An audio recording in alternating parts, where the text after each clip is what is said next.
Welcome to another Nonsense Wars production. Something a little bit different this time, not a train or a GBC. This is a large LEGO spaceship of my own design that I started working on 5 years ago.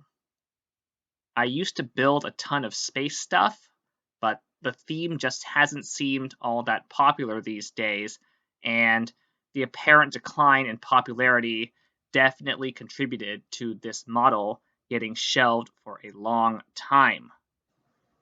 This build was driven by both an aesthetic and a mechanical vision.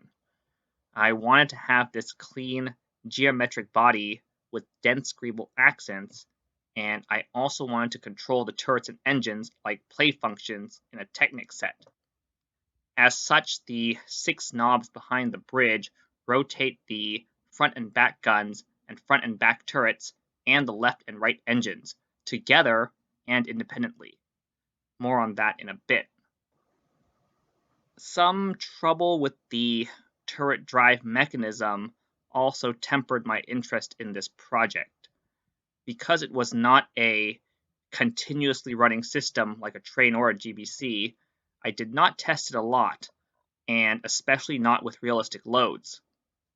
By the time I found out that the turrets were kind of too heavy for the drive mechanism, the ship was very far along and I did not want to redesign it. Lack of testing affects the core structure of the model as well. The ship consists of a brick-built exterior surrounding a Technic frame. The frame supports all the shafts and gears for the turret turning mechanism, and the shell can be easily removed to access the internals. I thought this construction would be more rigid than an entirely brick-built load-bearing body, but I think this has proven to be not the case. These issues and some minor aesthetic considerations kept the project on my back burner for years as I couldn't fix them and I did not have the motivation to redesign the entire ship. That being said, I finally decided to finish it without addressing these issues such that I could display it at Bricks by the Bay 2019 and perhaps dismantle it afterwards. Let's look at the feature that caused me so much trouble. As I said before, the front and back guns, front and back turrets, and left and right engines can all pivot together or independently. For example, if you turn the knob for the left engine, the right engine should turn as well. Turning an engine itself should have the same effect. The opposite engine should turn as well.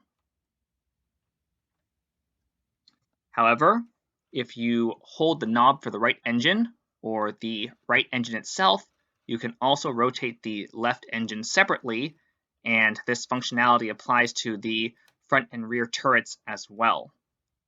The 2 front guns and the 2 back guns can also rotate independently of each other. You can see that this system works well enough for the guns and the engines, but the turrets struggle not just to turn, but then to turn each other. Like I said, I did not test the mechanism with the full weight of the turrets before trying to finish the ship, and basically they are too heavy for the turntables to traverse smoothly, even with a little bit of lubrication. Also, as I mentioned, the exterior of the ship is removable, and that includes the top and bottom of the body and the top and bottom of each turret. The top and bottom of the engines also come off, but I did not make that as easy since there are no mechanical elements inside. With the shell out of the way, you can see the Technic frame and all of the peripheral controls. The 2 long shafts running down the bottom of the frame rotate the guns and the turrets. The front half is geared to the front knob, and the rear half is geared to the rear knob. The quote-unquote secret sauce is in the middle. The two halves are softly joined with flexible tubing such that they will rotate together unless one end is deliberately constrained. The same sort of mechanism is used for the engines, but it is hidden within the perpendicular part of the frame. A couple more mechanical tidbits. The crown gear in the turrets connects to a friction pin such that the guns don't traverse freely. The guns themselves are friction pinned to the driven axle such that each front or back gun can be rotated independently of the other on top of the soft front and back links. I did build some folding landing gear for the ship, but I did not have enough room to make a particularly robust mechanism, so I basically just don't use it. There is also a little bit of interior detailing, including the bridge and something like an operations room.